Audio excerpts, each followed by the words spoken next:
Simon again, y'all. Yeah, I thought I would do the Bob Moog story in shortened 3-minute version. You guys know my original YouTube was shut down. The Bob Moog story began with me using these samples back in the day for FL Studio. I started producing so long ago that I used the very first version of FL Studio when it was called Fruity Loops. Well, back in the day, you would buy these things called sample libraries where you'd get a CD-ROM. They had CD-ROMs back then. And you would, or it might have been a cassette, it might have been a diskette. I think it was 3.5 millimeter disc or something like that. But I'm pretty sure it was a CD-ROM. You get a sample library would have all these music samples in WAV format, .wav. I think this is before MP3s too. I think, and it would have samples of all these different drum machines, synthesizers, or whatever. So I come across this sound and spelled M-O-O-G. I thought it was called Moog. Everybody said Moog. I later go to college at Pasadena City College. This was 2003. I'm going to post the transcripts again, too. I take the class Introduction to MIDI, which is Music Instrumental Digital Interface, which is pretty much how they use keyboards and hook them up into computers to make music.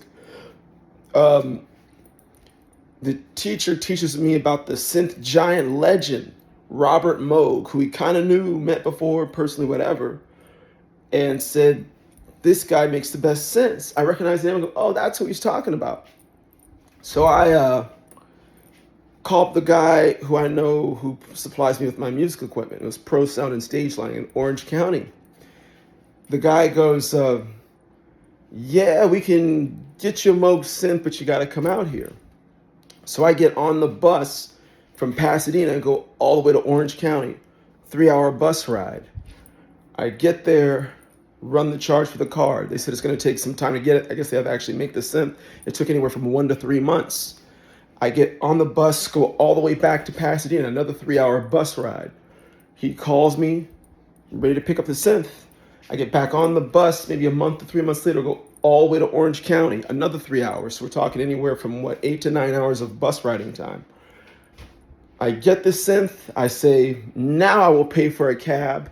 If you know the history of cabs back in the day, in this was early 2000s, a black man in a cab, yeah, good fucking luck. So I had to print out directions, tell the cab driver where to go, because there's times where I've been kicked out of cabs because they drove the wrong way and I ran out of money and they said, you're shit out of luck. And this is how I ended up finding out about most of LA. Anyway, so I get home and all that, finally get the synth and everything, tip the cab driver extra, and remember that, fuck, the dude who bought the synth and ordered and everything for me really could have just ran everything over the phone. Really could have probably just shipped it to me. Make a long story short, he later gets me a signature from Bob Moog himself. I have the picture, and I'll post it. This has gone past 3 minutes. It's just too long of a story. I'm going to try and keep it short, though. So I get an actual signature from Bob Moog after learning about him in a college class, studying MIDI, using his synths before that, not really knowing who he was, and now having the actual Mini Moog Voyager synth. I buy several synths from Moog since then. I still use them till this day. I found out he makes the classic West Coast synth sound. It's all the stuff where West Coast hip hop comes from, and really any genre you could think of. A lot of the Madonna stuff, it's just really practically any genre. Bob Moog shortly dies after I get the signature. Common occurrence that happens to me with many things that I purchase, buy, whatever. People who collaborate with me, whatever, something bad happens. And that is the Bob Moog story.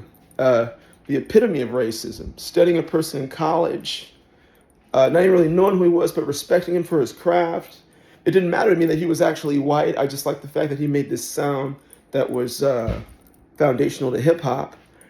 And not only did I have to suffer almost 10 hours in unnecessary travel for it, pay extra just to to be able to purchase something, but this person probably died just because I got his signature.